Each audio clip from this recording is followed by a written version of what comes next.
Assalamualaikum warahmatullahi wabarakatuh. Sahabat beriman, Nabi Ayub ditimpakan ujian yang juga tak kalah berat dari nabi-nabi yang lain. Kekayaannya sampai anak-anaknya semua lenyap. Ditambah lagi, beliau menderita penyakit kulit. Namun berkat kesabarannya, beliau akhirnya bisa sembuh.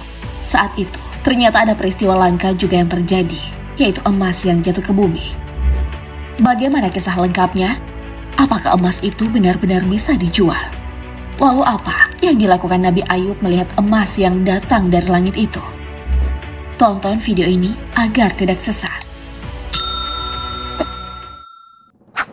Ketika mendapatkan masalah, kita merasa paling berat cobaannya.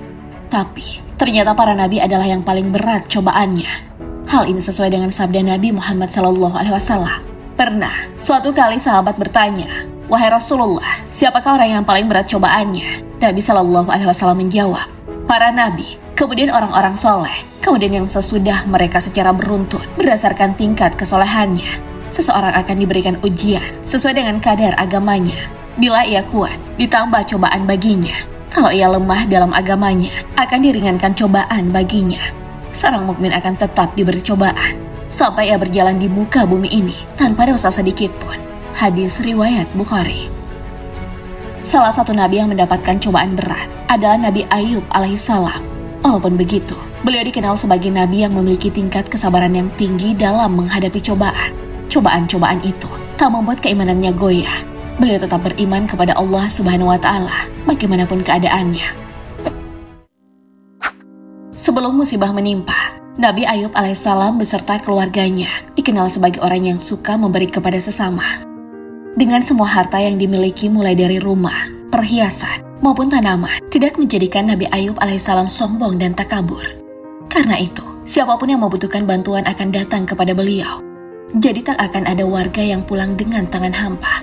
Maka dari itu, para penduduk selalu memuji apa yang dilakukan oleh Nabi Ayub alaihissalam. Tak hanya manusia yang memuji, para malaikat yang melihat keseharian Nabi Ayub alaihissalam pun turut melontarkan pujian. Iblis tak suka melihat para malaikat melontarkan pujian kepada Nabi Ayub alaihissalam. Karena itu, Iblis berusaha menggoda iman Nabi Ayub alaihissalam. Iblis ingin Nabi Ayub alaihissalam berpaling dari Allah Subhanahu wa Ta'ala. Namun usaha Iblis sia-sia. Sebab selain dikenal sebagai Nabi yang dermawan, Nabi Ayub alaihissalam juga adalah Nabi yang keimanannya sangat kuat kepada Allah Subhanahu wa Ta'ala. Sampai akhirnya, datanglah sebuah cobaan kepada Nabi Ayub alaihissalam. Hartanya habis, begitu juga anak-anaknya. Bahkan, beliau juga sakit selama bertahun-tahun. Dalam keadaan sakit pun, iman Nabi Ayub alaihissalam tak tergoyahkan. Dan ingatlah kisah Ayub ketika yang menyeru Tuhannya, "Ya Tuhanku, sesungguhnya aku telah ditimpa penyakit, dan Engkau adalah Tuhan yang Maha Penyayang di antara semua penyayang." Al-Quran, Surah Al-Anbiya, ayat 83. Siang dan malam, pagi dan petang, Nabi Ayub alaihissalam terus berzikir, menyebut nama Allah Subhanahu wa Ta'ala saat semua yang dimilikinya diambil. Orang-orang terdekatnya pun mulai menjauh, sampai akhirnya beliau harus terusir dari kampungnya dan memilih hidup terasing. Untung saja masih ada istrinya yang rela ikut bersamanya. Selama Nabi Ayub alaihissalam sakit, istrinya harus bekerja di tempat orang lain agar bisa melanjutkan hidup mereka. Malahan, istrinya pernah menjual kepangan rambutnya untuk memenuhi kebutuhan makan mereka. Nabi Ayub alaihissalam pun akhirnya tahu kalau istrinya memotong rambutnya untuk dijual. Karena itu, Nabi Ayub alaihissalam bersumpah akan mencambuk istrinya. Pernah juga suatu hari, ada dua orang kerabatnya datang mengunjungi Nabi Ayub alaihissalam. Namun mereka tidak bisa terlalu mendekat, sebab bau yang menyengat dari badan Nabi Ayub alaihissalam. Keduanya pun kemudian bercakap-cakap. Salah satu di antara mereka berkata, "Seandainya Allah mengetahui ada kebaikan dalam diri Ayub, niscaya tidak akan diuji sedemikian rupa."